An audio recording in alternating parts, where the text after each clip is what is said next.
Trump's cabinet: what to expect from the new leadership. Since winning the U.S. presidential election, Donald Trump's administration and cabinet team have been the subject of a great deal of scrutiny. While some of his former allies have been left out, the roster is dominated by those with nationalist and racially divisive ideas. In reality, Trump may appear to be the most moderate member of his new team. From the makeup of this administration, we can see figures like Vice President J.D. Vance, an emotionally volatile figure with a reputation for unpredictability. Secretary of State Marco Rubio, a strong critic of China and Iran and staunch supporter of Israel.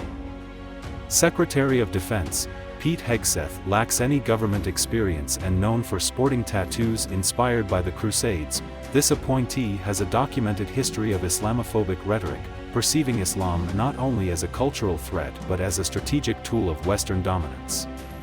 Director of National Intelligence Tulsi Gabbard, her alignment with Russia and overt anti-Muslim sentiment has drawn widespread scrutiny. Secretary of Health Robert F. Kennedy Jr., an outspoken opponent of vaccines and certain public health measures, including the fluoridation of drinking water. It is evident, nonetheless, that the primary idea binding this administration is an almost passionate allegiance to Israel, potentially exceeding that of Benjamin Netanyahu, Itamar Ben-Gvir, and other staunch devotees of Zionism. Thus, it is feared that under Trump's leadership, this new American administration may embark on an even more disruptive path in the Middle East. Consider Trump's first term, during which he moved the U.S. Embassy from Tel Aviv to Jerusalem, a move that upended decades of American policy. Now, speculation abounds that his administration might go further, perhaps annexing the West Bank and Gaza to Israel while pressuring Palestinians to relocate to Egypt or Jordan. Such bold maneuvers could have catastrophic consequences, with a significant risk of igniting a devastating regional conflict in the Middle East. Another defining trait of this new American administration is its wild embrace of nationalism and populism, paired with a sharp rejection of those deemed other. This manifests in hostility toward immigrants, diverse races, and cultures. The team also harbors deep animosity toward Islam, China, and Iran. Yet, beneath this ideological rigidity lies a pragmatic streak. Their decisions prioritize America's interests, or perhaps even their own personal gains, above all else.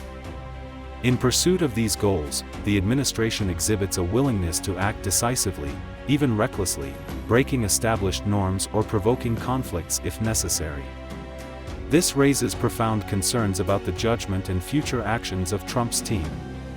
Trust is hard to extend to a group that wields control over the world's most formidable military, a nuclear arsenal, and economic levers capable of destabilizing global markets at a moment's notice. It is significant that Trump now finds himself in a position of considerable political strength, with an absolute majority in Congress, the Senate, and the White House. During his first term, he struggled against what he called the deep state, but now, returning to the political arena as a wounded lion, he is more seasoned and primed to make bold, decisive moves. Trump's rallying cry of "Make America Great Again" may soon put him at odds with his closest NATO allies. He has already clashed with France and Germany, demanding that they shoulder a larger share of NATO's financial burden, arguing that America carries too much of the weight in protecting Europe. Additionally, he may impose tariffs on European or Chinese imports and tighten restrictions on Muslims and immigrants, further escalating tensions on the global stage. These policies may undoubtedly bolster Trump's popularity among far-right factions in America. However, the long-term consequences could be far more damaging. In Europe, they risk fueling a resurgence of far-right movements and a spike in Islamophobia. Trump's disregard for international law, combined with his unwavering support for Israel and extremist groups like the PKK, could erode global respect for American leadership. This diminishing influence could pave the way for new pacts among rising global powers such as Russia, China, and India, or even lead to the expansion of BRICS, welcoming yet new members from Africa, Asia, and Latin America. Such a shift could be seen as a direct response to American reliance on military power and unilateral actions. Such policies are likely to fuel growing global animosity toward the United States. This resentment stems from America's apparent prioritization of its own interests and its unwavering support for Israel's actions in Gaza, Lebanon, and across the Middle East, actions widely viewed as unlawful massacres. Perhaps even more concerning is the ideological foundation of Trump's administration, grounded in a belief in biblical prophecy, the notion of a clash of civilizations, and the ambition for Israel to expand from the Nile to the Euphrates. Compounded by the fragile economic and political situations in Egypt, Sudan, Lebanon, and Syria, this rhetoric and policy direction could foster a climate of instability that may eventually spill over into Iraq and the Gulf states, further destabilizing the region. For all these reasons, the nations and peoples of the region must brace themselves for the rising American arrogance. They should offer firm support to Gaza and Lebanon, as the collapse of Israeli influence in these territories would deal a blow to American and far-right forces.